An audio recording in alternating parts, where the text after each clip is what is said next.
मैंने बहुत ही common topic के बारे में पहले डिस्कस किया है, आज एक अनकॉमन टॉपिक के बारे में डिस्कस करेंगे। ये ऐसा प्रॉब्लम है जिसकी वजह से बहुत लोग परेशान हैं और बहुत लोग यूटीआई का ट्रीटमेंट कराते हैं। सबसे बड़ी बात ये है, मतलब पेशाब के रास्ते का इन्फेक्शन का ट्रीटमेंट कराते हैं, उनको पेशाब के रास्ते में दर्द होता है तो बहुत जगह जाते हैं, यूटीआई का ट्रीटमेंट कराते हैं, टेस्ट कराते हैं, बहुत चीज़ कराते हैं, लेकिन फिर भी उनको जो है सो प्रॉब्लम रिजॉल्व नहीं होता है। मैंने अभी मतलब 2-3 महीने के अंदर में 2 लोगों का मतलब इससे रिलेटेड सर्जरी की है। एक की एज ऑलमोस्ट 50 के आसपास थी और एक की एज 7 से 8 साल के आसपास थी बच्चों की। ये टॉपिक है जिसको फ्रेनुलर टैग बोलते हैं या शॉर्ट फ्रेनुलम बोलते हैं। हम जानते हैं कि फ्रेनुलम होता क्या है, उसके बाद उसके से एसोसिएटेड डिजीज के बारे में बात करेंगे। फ्रेनुलम होता है जो हमारा लिंग होता है बच्चे का या बड़े का, उसके ऊपर एक चमड़ी रहती है। चमड़ी जब हम ऐसे पीछे करते हैं इसको तो ग्लांस एक्सपोज होता है, ये ग्लांस रहता है, यहाँ पे कोरोना रहता है। तो ग्लांस का जो ये है आगे का हिस्सा वो पेनिस से एक स्किन के टैग से जुड़ा रहता है, ठीक है। इसको पेनाइल सील भी बोलते हैं। तो ये टैग अगर जुड़ा रहेगा, ये बच्चे में भी हो सकता है, बड़े में भी हो सकता है, हर किसी एज में हो सकता है। अगर आप बचपन में इस चीज का इलाज नहीं कराएं तो ये ऑब्वियसली जवानी में या बुढ़ापे तक परसिस्ट करेगी और ये आपको हमेशा टाइम टू टाइम दर्द देगा। तो आज हम बात करते हैं कि ये कैसे, क्या और क्यों होता है और इसका इलाज क्या है। जैसे आप देखिए कि हम लोग टंग टाई के बारे में बात करते हैं। देखिए जैसे जुबान होता है, उसके अंदर में एक जो है फ्रेनुलम होता है, वो मतलब जुबान को मुंह से कनेक्ट करके रखता है। ऐसे ही हमारे जो लिंग है उस एरिया में ग्लांस से पेनिस का जो मतलब शाफ्ट है उससे कनेक्ट करने के लिए एक स्किन का टैग होता है जिसको फ्रेनुलम बोलते हैं। अब ये पेन क्यों करता है? अब देखिए जैसे मान लीजिए कि बच्चा है, सोया हुआ है, तो उसका मतलब जो पेनिस का ये रास्ता है, पेशाब का रास्ता है, वो नॉर्मल रहेगा। लेकिन ऐसे ही जब ये मतलब सो के उठेगा, जब इसको पेशाब लगेगा तो पेशाब का रास्ता टाइट होगा। तो ये टाइट होगा तो अगर फ्रेनुलम टैग ऐसे है तो ये ऐसे खींच के इसको रखेगा, थोड़ा टेढ़ा करके रहेगा। जैसे ही ये ऐसे सीधा होगा तो ये तनाएगा ये स्किन और ये स्किन पेन करता है।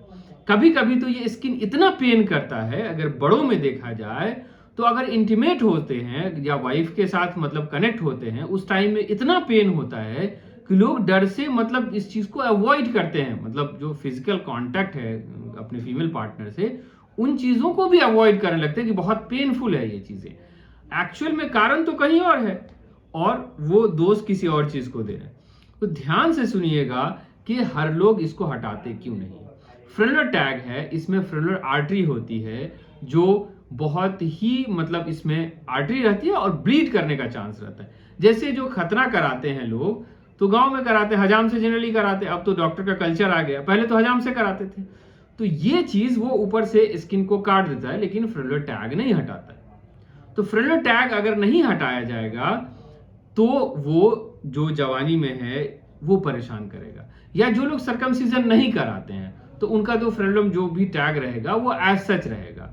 या बचपन में ही अगर फ्रेनुलर टैग मतलब जो पेशाब का रास्ता टाइट होगा तो उसकी वजह से थोड़ा थोड़ा लूज होते होते रिलीज हो जाता है। कभी कभी ऐसा होता है तो थोड़ा ब्लीड करेगा, थोड़ा रिलीज हो जाएगा, तो वो चीज हो जाएगा। लेकिन अगर जिसका ज्यादा मोटा थिक स्टॉक है वो नहीं रिलीज होगा और वो बहुत ही पेनफुल रहेगा, बहुत ही डरावना रहता है ये। तो हम लोग जब सर्कमसिजन करते हैं तो फ्रेनुलर टैग को खासकर देखते हैं और उसको जो कॉटरी है या बाइपोलर है उससे हटा देते हैं।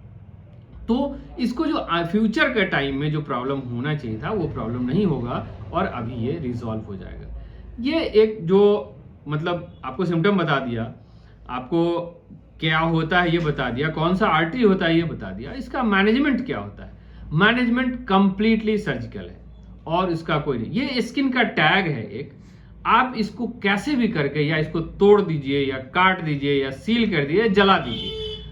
मेथड्स अलग अलग हो सकता है, साइंस जैसे जैसे एडवांस करेगा मेथड चेंज होता चला जाएगा, लेकिन इस टैग को हटाना ही इसका सॉल्यूशन है। इसका सॉल्यूशन दवा से कुछ नहीं है।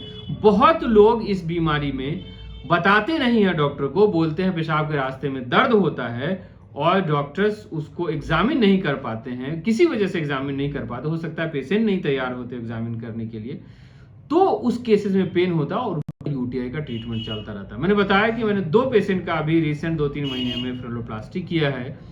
एक पेशेंट की उम्र 50 के आसपास थी, दूसरा 7-8 साल का बच्चा था। दोनों का फ्रेनोप्लास्टी किया, दोनों का यूटीआई का ट्रीटमेंट सालों से चल रहा था। तो आप इन चीज़ों को ध्यान से सुनिए, अपना भी चेक कीजिए, फ्रेंड्स को भी मतलब सर्कुलेट कीजिए। जिन लोगों को दिक्कत है आप अपने नज़दीकी डॉक्टर से मिलिए और इसका इलाज करेंगे।